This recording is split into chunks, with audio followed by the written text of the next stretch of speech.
오신 주님을 찬양합니다. 우리 좌우 앞에 있는 분들과 인사를 나눕니다. 새해 복 많이 받으세요. 건강하세요. 행복하세요. 오늘도 주님께서 신실하신 은혜와 사랑으로 우리들 가운데 함께 하실 줄 믿습니다. 우리 그런 기대를 가지고 사도행전 13장 오늘 마지막 시간이네요. 같이 말씀을 나누도록 하겠습니다. 바울과 바나바가 안디옥 교회에서 선교사로 이제 파송을 받게 됩니다. 성령이 특별히 그 두 사람을 지명하여 부르셔서 선교사로 임명을 하게 되죠. 그래서 그 유명한 바울의 1차 선교 여행이 이제 시작이 되게 됩니다. 저희들도 JDTS가 얼마 전에 44기 현장 실습을 이제 다녀왔는데 마치 그런 거죠. 근데 1차 바울과 바나바가 같이 떠나게 되고 1차 선교 여행은 전도 여행이라고도 하죠. 약 2년간 지속이 됩니다. 그래서 안디옥 교회에서 파송을 받아서 먼저 키프로스, 구브로라고 하는 곳에 가게 됩니다. 거기가 바나바의 고향입니다.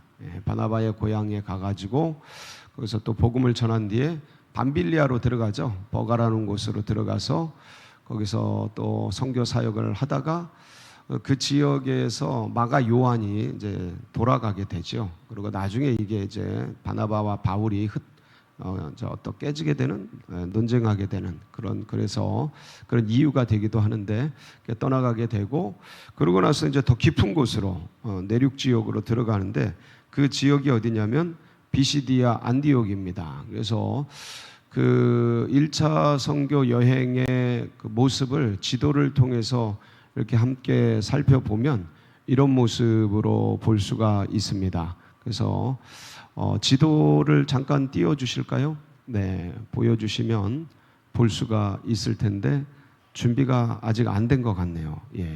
그래서 비시디아 안디옥에서 안식일에 이제 회당에서 말씀을 전하게 됩니다.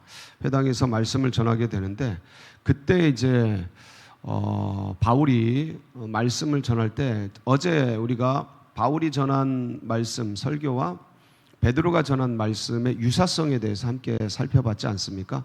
그러니까 이분들이 예수 그리스도에 대한 믿음을 그냥 내가 봤다 여기서 끝나는 것이 아니고 말씀을 통해서 믿음을 끌어냅니다. 그래서 말씀에서 믿음의 어떤 근거들을 이제 올리게 되죠. 이제 이게 지도인데 안디옥에서 구브로로 갔다가 저 밤빌리아 버가 지역으로 들어가서 저 내륙 지역으로 비시디아 안디옥에 가서 말씀을 전하게 되는데, 그래서 바울도 그렇고 베드로도 그렇고 마지막에 순교하면서 전했던 스데반의 설교도 그렇고 사도행전에 등장한 설교들을 보면 전부 유사해요.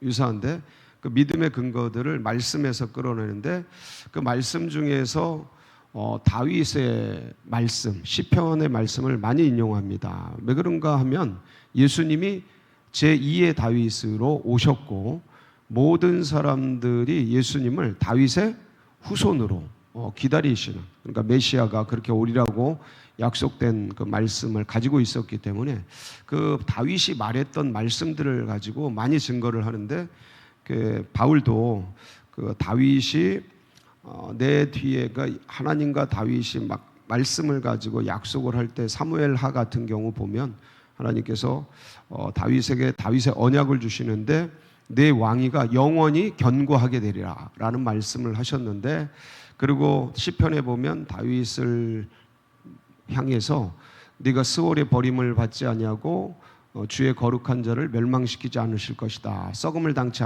않게 하실 것이다 라는 말씀을 다윗에게 했는데, 다윗은 죽어서 썩어서 없어진 걸 우리가 모두 알고 있지 않느냐.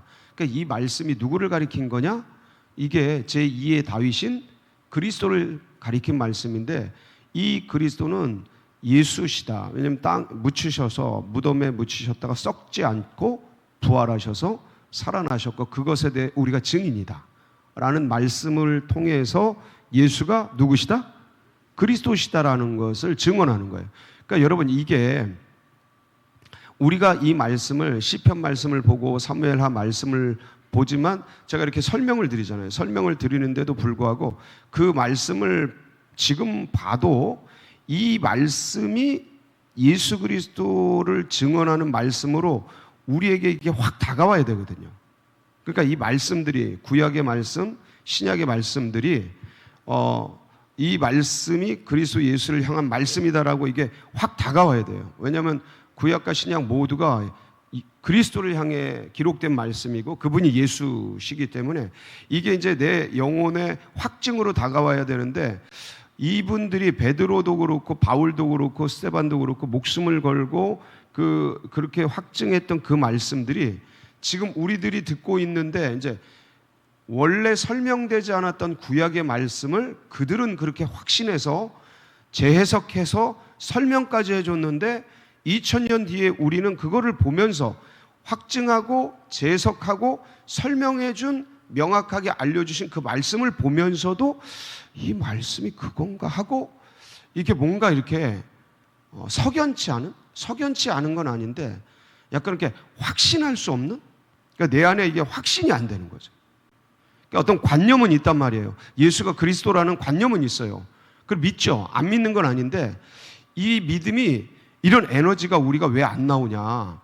그러니까 똑같은 성정을 가진 사람들인데 바울도 우리보다 못한 사람이죠. 뭐 바나바도 그렇고 베드로도 그렇고 우리보다 지식이 없는 사람들이에요. 이 많은 지식을 우리는 가지고 있는데 근데 왜 이런 어떤 에너지가 안 나오냐? 이 확증이 없기 때문에 확신. 그러니까 이 확신은 뭐냐?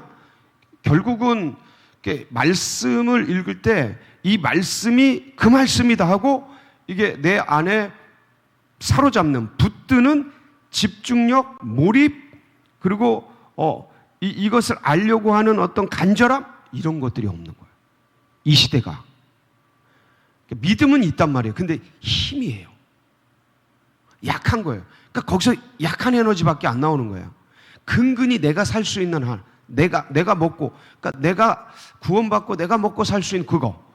그러니까 이거를 뿜어내는, 확장해내는 이 에너지가 없는 거야. 내 근육이 그냥 근근히 먹고 사는 근육밖에 없는 거야. 영적 근육이. 그러니까 왜 그러나? 이것을 향한 간절함, 이것을 향한 목마름, 이것을 향한 에너지. 그러니까 예수 그분이 그리스도다. 이 말씀이 증언하고 있다. 그러니까 분명히 그분들은 희미한 구약 말씀을 갖고도 그런 에너지가 나왔는데 우리는 명확한 이제 예수님이 직접 말씀하신 말씀들이 있는데도 이게 우리 안에 박힌 못처럼 그냥 창처럼 우리 안에 이게 빡 박혀 있질 않는 거예요. 이게 근본적 차이예요. 그러니까 그러면 어떻게 하면 되냐? 오늘 이제 말씀을 보면 바울이 이제 다시 요청을 받고 회당에 다시 모여서 말씀을 전하잖아요.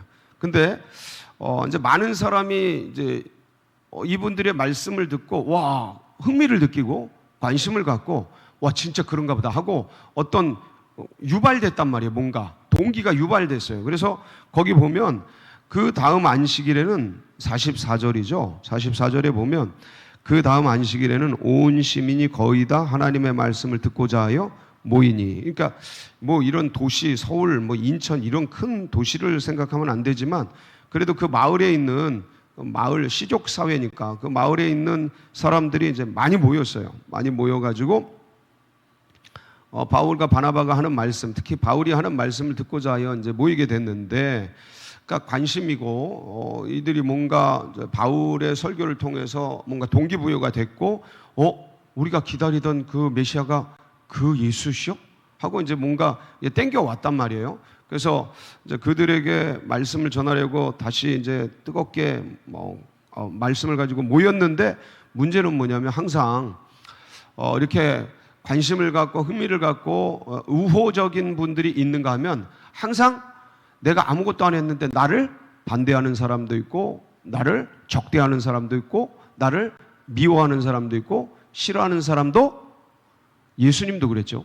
예수님 좋은 걸 전했는데 예수님 끝까지 바리새인, 사두개인, 이 서기관들 예수님을 끝까지 반대했죠. 그리고 잡아 죽이잖아요. 그러니까 늘 있다. 100%는 없어요. 그거는 거짓이에요. 왜냐하면 다 다르게 돼 있어요. 그러니까 안 보이는 것뿐이지 다 다르게 돼. 근데 이 문제는 이 반대자들이 반박하고 비방하기 시작한 거예요. 보세요. 45절 같이 봅니다. 시작. 유대인들이 그 무리를 보고 시기가 가득하여 바울이 말한 것을 반박하고 비방하거늘. 그래서 이게 이제 공개 석상에서 이 자리에서 이렇게 되면 이게 논쟁이 되고 그다음에 이게 제대로 이제 복음이 전해지지 않죠. 그래서 분위기가 이제 파토가 나는 거예요. 그래서 이제 바울과 바나바가 니네들이 복음 받기에 생명 얻기에 영생 얻기에 합당한 자로 원치 않는 자로 자처하니까 우리가 이방인에게 복음을 전하겠다 하고 이제 선포를 하면서 이방인들에게 이제 관심을 갖고 그들에게 이제 복음을 전하려고 하는 그런 마음을 먹게 되는 장면입니다. 근데 이때 이방인들에게 이런 말씀을 전하려고 하다 보니까 이제 이방인들이 이제 믿게 되겠죠. 근데 그때 이게 유대인들이 그냥 유대인들이 아니고 과격파 유대인들이라고 생각하시면 돼요. 과격파 중에서도 특히 지도자들일 겁니다. 왜냐하면 그 회당에서 그 주변에 어떤 디아스포라 유대인 공동체가 있을 거란 말이에요. 거기서 그들이 어떤 종교 회당을 중심으로 해서 종교 권력을 가지고서 어떤 헤게모니를 쥐고 있었을 거라고요. 그러니까 지도력을 가지고 있었을 거라고요. 근데 이게 바울과 바나바가 복음을 전하고 예수를 전하는 그런 것으로 넘어가니까 이런 것에 위협을 느낀 사람들이 항상 있죠. 예수님을 제거한 것도 그런 거거든요. 성전 체제와 유대교 시스템이 붕괴될 것 같은 그런 어떤 위협을 느끼니까 거기에 힘을 가지고 있었던 사두개인을 중심으로 한 제사장, 바리새인, 서기관 무리가 예수님을 제거한 거거든요. 그러니까 똑같아요. 그때나 지금이나 언제든지 공동체 모일 때는 이런 게 이제 움직이게 되는데, 그러니까 이들이 지도력을 가졌던 이 유대인들이 누구를 선동을 하냐면 그 지역의 경건한 귀부인들을 선동을 합니다. 그리고 경건한 귀부인들과 유력자들을, 시내의 유력자들을 선동하게 되는데 한번 보실까요? 50절 같이 봅니다. 시작. 이에 유대인들이 경건한 귀부인들과 그 시내 유력자들을 선동하여 바울과 바나바를 박해하게 하여 그 지역에서 쫓아내게 됩니다. 그러니까 이게 막 선동하고 박해하고 비방하고 반박하고 쫓아내고 이렇게 되는데도 이 바울과 바나바가 에너지가 식지가 않아요. 그러니까 이 두 사람을 계속해서 이런 상황과 환경, 낯선 곳이잖아요. 외국이잖아요. 외국이고 그 다음에 우호적인 사람들도 있지만 우호적인 사람들은 조용하다고요. 그러니까 이 바울과 바나바에 대해서 호의적인 사람들은 관심은 있지만 조용하단 말이에요. 근데 적대자들은 늘 선동하고 비방하고 그 아주 난리를 쳐요. 항상 그래요. 이게 이런 어떤 반대자들의 그런 힘과 역사들이 있어요. 공중권세 잡은 자들. 근데 이런 것들을 할 때 이게 이제 이걸 당할 때 그 상황과 환경 속에서 위협을 느끼고 박해를 하고 공격을 한단 말이에요. 그러면 여차면 이 사람들을 몰아가지고 돌로 칠 수도 있고 저것들이 우리의 유대교를 무너뜨리려고 한다 이러면서 몰아가지고 돌로 쳐서 죽일 수도 있고 제거할 수도 있고 이게 굉장한 위협이거든요. 공공장소에서 공동체에서 직접 비방하고 막 위협하고 박해하고 이러는 것들은 굉장한 두려움을 주죠. 그래서 이게 위협을 당하고 어려움을 당하고 그럴 수도 있는데 내 신앙 내가 하나 갖고 움직이는 정도가 아니고 이 사람들을 상대로 해서 이렇게 계속해서 적극적으로 움직일 수 있는 에너지. 아니 우리랑 똑같은 사람인데 다른 사람들이 아니거든요. 이 사람 예수 믿은 지 2년밖에 안 됐어요. 2년. 근데 예수 믿은 지 2년밖에 안 된 이 사람이 바울이 아무리 믿어도 아무리 안들 우리보다 더 알겠습니까? 10년, 20년 신앙생활한 우리보다 더 알겠어요? 안 되죠. 비교가 안 되죠. 상대가 안 되죠. 그러면 예수를 믿는다는 것은 지식이나 예수를 믿는다는 것은 기간이나 이런 게 아니라는 거예요. 뭐냐면 어떤 힘인데 이 두 사람을 이끌어가는 힘이 뭐였느냐? 물론 성령이죠. 성령인데 궁극적으로 성령이 역사하는 그 힘은 어디서 오냐면 이 사람들이 예수는 그리스도라는 거예요. 여기에 꽂혀 있는 거야. 그러니까 이거에 꽂혀 있는 거예요. 그러니까 나의 전 존재를 이끌어가는 분은 누구시다? 예수신이다라는 거에 꽂혀 있으니까 뭐가 역사하는 거예요? 성령이 역사하는 거예요. 근데 이제 우리의 에너지가 과연 게 이분들에게 주셨던 그 능력이 그럼 지금은 사라졌냐? 그거 아니에요. 사라지지 않았어요. 그대로 존재합니다. 예수는 그때도 그리스도고 지금도 그리스도셔요. 예수는 그때도 그 힘을 가지고 계셨고 지금도 그 힘을 그대로 영원토록 가지고 계십니다. 아멘이세요? 예, 바로 그거예요. 그러면 뭐가 약해졌냐? 예수를 그리스도로 지향하는 사람들이 약해진 거예요. 그러니까 지금도 동일하게 내가 주님을 붙들고 그분을 그리스도로 믿고 나의 구주, 나의 하나님으로, 나의 왕으로, 나의 생명으로 눈을 뜨면서 꽉 붙잡고 힘들고 삶이라는 게 언제나 고난이 찾아온다고 말씀드렸어요. 아무리 편한 사람도, 아무리 어려운 사람도 늘 고난과 어려움들이 오게 돼 있어요. 아무리 편해도요, 존재론적으로 가지고 있는 인생의 허무가 밀려와서 사람들을 마음속에서 괴롭히게 해요. 어렵게 해요. 아무리 즐겁게 그 하루를 지냈어도 저녁에 그 밀려오는 허무감, 뭔가 흩어지는 내 영혼의 내 삶이 이게 모아져야 되는데 흩어지는, 그러니까 주님을 잊고서 살아가면 이게 아무리 행복하게 살았어도 흩어져요. 에너지가. 그 불안해진다고요. 인생이 그래요. 그러니까 이 흩어지는 에너지, 사라지는 에너지, 이게 모여지지 않는 이런 어떤 불안감을 가지고 있는 인생들은 항상 그렇게 살아간단 말이에요. 근데 어떻게 이거를 예수 그리스도로 집중되게 그렇게 살았느냐라는 거죠. 그 에너지가 근본적으로 다른 거예요. 그래서 우리도 동일한 하나님, 동일한 예수 그리스도, 동일한 성령님이 우리와 함께 하고 계십니다. 아멘이죠. 그러면 우리가 이런 에너지를 뿜어서 지금 살아간다면, 살 수 없다면 그 이유가 뭐냐? 그분을 지향하는 힘, 그러니까 믿는 자의 에너지, 간절함, 사모함이 약한 거예요. 다른 데로 에너지가, 집중력이 흩어지는 거예요. 아니 똑같이 삶을 24시간 살아간다고요? 근데 에너지가 흩어지는 거야. 나의 사고와 의식이 주를 향해 가지를 않고 흩어지는 거죠. 이게 근본적인 원리예요. 그래서 우리의 성령의 에너지, 능력의 에너지가 뿜어져 나오려면 우리의 의식이 누구를 향해야 된다? 예수 그리스도를 향해야 합니다. 여러분, 그럼 우리도 바나바와 바울이 될 수 있고 베드로가 될 수 있고 능력의 주님의 백성들로 살아갈 수가 있게 되는 것이죠. 그래서 이제 오늘도 이제 여러 일들을 당하게 될 거예요. 여러 삶의 상황 가운데 놓이게 될 겁니다. 직장에도 가셔야 되고 또 사업장에도 나가셔야 되고 뭐 또 가정주부로도 생활을 해야 되고 뭐 여러 가지 공부도 해야 되고 일들이 있을 겁니다. 그런 상황 속에서 우리의 에너지가 충만할 수 있는 유일한 힘, 유일한 방법은 우리의 의식이 마치 북극성을 향하듯이 주님을 향해 여러분들이 의식을 갖기를 축복합니다. 그럼 거기서 우리가 행복을 느껴요. 그러니까 의식을 놓는 게 아니고 그냥 우리가 어떤 삶을 사는데 의식을 놓은 채 사는 게 아니고 주님을 향해 마음을 갖고 있으면 거기서 에너지가 나와요. 거기서 힘이 나와요. 거기서 성령이 도와주시고 성령이 함께 하시는 것을 느낄 수가 있어요. 그래서 오늘도 이 두 사도가 이런 능력과 힘을 갖고 살아갈 수 있었던 유일한 그 길, 유일한 그 방법, 예수 그리스도를 붙들고 살아가는 복된 역사가 있기를 주의 이름으로 축복합니다. 같이 기도하시겠습니다.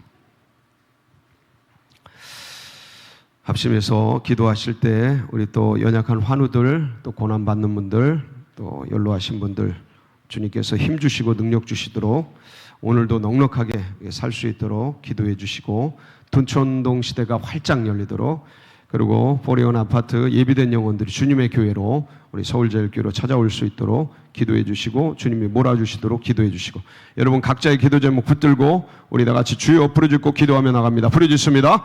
주여 주여